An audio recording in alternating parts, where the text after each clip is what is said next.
Okay, so I wanted to remind you that we need to keep these slabs, S-L-A-B, leather hard, which means that they're still moist. This clay, you can see the difference, it is bone dry. It's lighter in color, and it's not forgiving at all. If you break it, it's like super easy to break. I'm going to gently tap this one, and it's bending slightly, and I don't want to bend it anymore. But that one just totally shattered.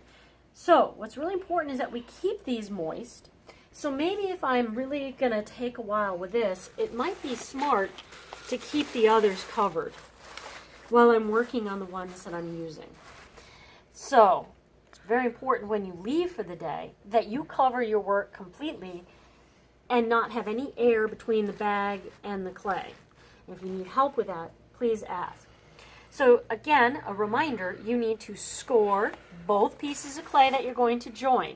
So anytime you join two pieces of clay, you need to score it. You need to score it pretty well. And you need to make sure that you add, scoring means to scratch, so don't forget your scoring tool.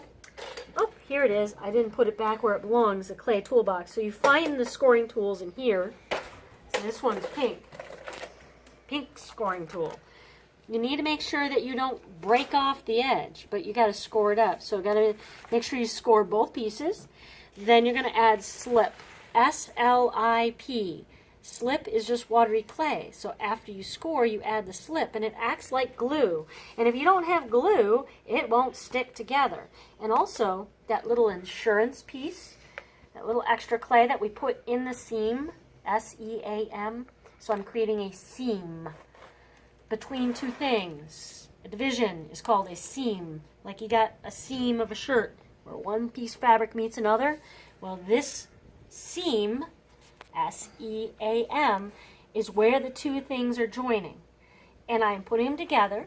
You'll notice that one hand kind of pinches on the outside.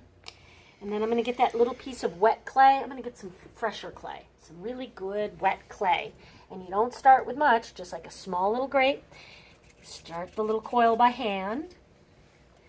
And notice as I start at the top, how my outside hand is holding the two pieces of clay together as the inside hand is pushing that little insurance piece. Insurance, that's just a little something extra that you add to keep bad things from happening, right?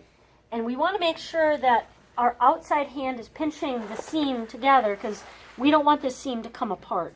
But the inside, as I'm pinching the outside, my inside hand is pushing that little piece of insurance clay in the crack to kind of, and you can kind of see as I push how the slip is slipping out, and that's okay. I just pinch together, and that helps. So I have two more pieces to go.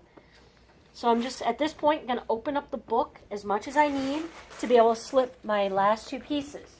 So I got one piece here that doesn't have a pretty decoration. You guys, you won't have that mistake. This is a mistake. Oops. Oh well. This is just a demo piece. So at this point, I'm going to kind of fit these in. All right, kind of open them up so I know I can fit it in. And then, there we go. All right, so I have to score and slip where I'm going to join yet. And again, this is a little higher here. This is not the end of the world. I will help cut this off. I don't want anybody else to have to worry about that. That'll be my job. Your job is to just make sure that things don't dry out and become like this. Because once it's bone dry, I can't, it's done. It is what it is. And if it doesn't look nice, it's not going to be a good grade either. So I am going to carefully join the last two pieces and show you what it looks like later. And that's it.